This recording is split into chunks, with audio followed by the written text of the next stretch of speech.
یہ آج بزرگان محترم معاشرے کے اندر معاف کیجئے گا میرے ان جملوں کو، بعض نوجوان وہ ہیں آج عورتوں پر ہاتھ اٹھاتے ہیں، اپنی بیویوں کو مارتے ہیں۔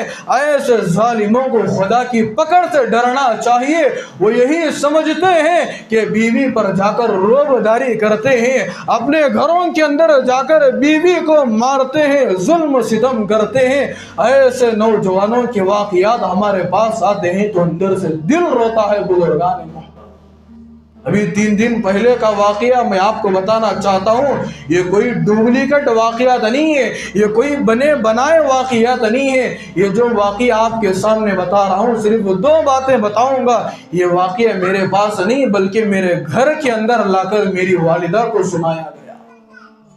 3 دن پہلے بروز منگل کے اندر اس وقت میں بنگلور کے باہر سفر میں گیا ہوا تھا، ایک خاتون ہمارے گھر کو تشریف لاتی ہے، ہمارے والدہ سے ملنے کے لیے آتی ہے تو اپنے ساتھ اپنی نوجوان بچی کو لے کر آتی ہے۔ ایسے گفتگو کرتے ہوئے وہ عورت، وہ خاتون رونے لگی۔ ہمارے والدہ نے پوچھا، یہ جو واقعہ میں آپ کے سامنے بتا رہا ہوں میں براہ راست نہیں سنا، میری والدہ نے مجھے اس واقعے کو سنایا۔ خدا گواہ ہے بزرگان محترم، 3 دن سے میرے دل کے اوپر کیا گزر رہا ہے وہ اللہ بہتر جانتا ہے۔ لا کر باتوں میں وہ عورت رونے لگی۔ والدہ نے پوچھا، ارے بھائی آپ کیوں رو رہے، رونے کی وجہ کیا ہے؟ ماں کے آنکھوں میں آنسو دیکھ کر اس کی نوجوان بچی بھی بازو بیٹھ کر رونے لگی۔ بازو بیٹھ کر نوجوان بچی بھی رونے لگی۔ اس کے ہاتھ میں دودھ پیتا چھوٹا معصوم بچہ ہے۔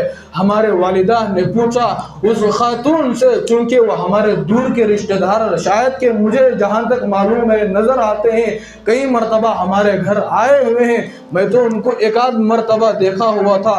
روتے ہوئے کہنے لگی کہ میں آپ کو کیا بتاؤں کہ میری بچی کے ساتھ اس طرح کا واقعہ پیش آیا ہوا ہے۔ صرف 1.5 سال ہوا ہے میری بچی کی شادی ہو کر، 3 یا 3.5 مہینے پہلے میری بچی کا خلا ہو چکا۔ کتنے مہینے پہلے؟ شادی ہو کر صرف 1.5 سال ہوا ہے، 1.5 سال ہوا ہے، 3.5 مہینے پہلے میری بچی کا خلا ہو چکا ہے۔ وہ ظالم شوہر کے متعلق بیوی بتاتے ہوئے خون کے آنسو رو رہی ہے، خون کے قطرے ٹپک رہے ہیں، ادھر سے ماں رو رہی ہے، ادھر اس کے سامنے بیٹھ کر اس کی نوجوان بچی رو رہی ہے، اس کے ہاتھوں میں دودھ پیتا 3 مہینے کا دودھ پیتا معصوم بچہ ہے۔ روتے ہوئے کہنے لگی کہ میرے شوہر نے میرے اوپر اتنا ظلم کیا، اتنا ظلم کیا کہ اس نے مجھے اپنے ہاتھوں سے زار و قطار مجھے مارا ہے۔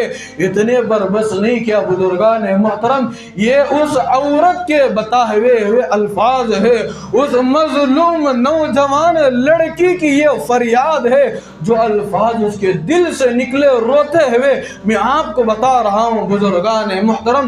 روتے ہوئے کہا کہ میرے شوہر نے میرے اوپر اتنا ظلم کیا، صرف میرے شوہر نے نہیں، اس کے سسرال والوں نے بھی مجھے اتنا مارا کہ مجھے پسلیوں پر بہت زیادہ مار مجھے لگ گئے، چہرے پر مارا، پیٹھ کو مارا، پیروں پر مارا، اتنا ظلم میرے سسرال والوں نے کیا ہے۔ اتنے پر بس نہیں کیا، وہ روتے ہوئے وہ نوجوان لڑکی بتانے لگی میرا شوہر اتنا بڑا ظالم تھا کہ مجھے دھکے مارتے ہوئے گھر سے نکال کر یہ دودھ پیتے ہوئے بچے کا کیا قصور تھا کہ اس بچے کے پیمپرز تک بھی لے کر کے چلا۔ ایسے معاشرے میں ایسے ظالم نوجوان پل رہے ہیں بزرگان محترم۔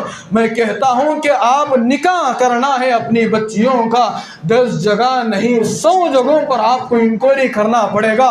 یہ نوجوان ہے، ہم اس کی زندگی کے اندر، ہم اس کی زندگی میں اپنی بچی کو دینا چاہتے ہیں، یہ نوجوان کیسے ہیں؟ ورنہ اگر آپ اپنی بچی کا نکاح ایسے ظالم نوجوانوں سے کر دیں گے، خون کے آنسو ماں باپ رونا پڑے گا،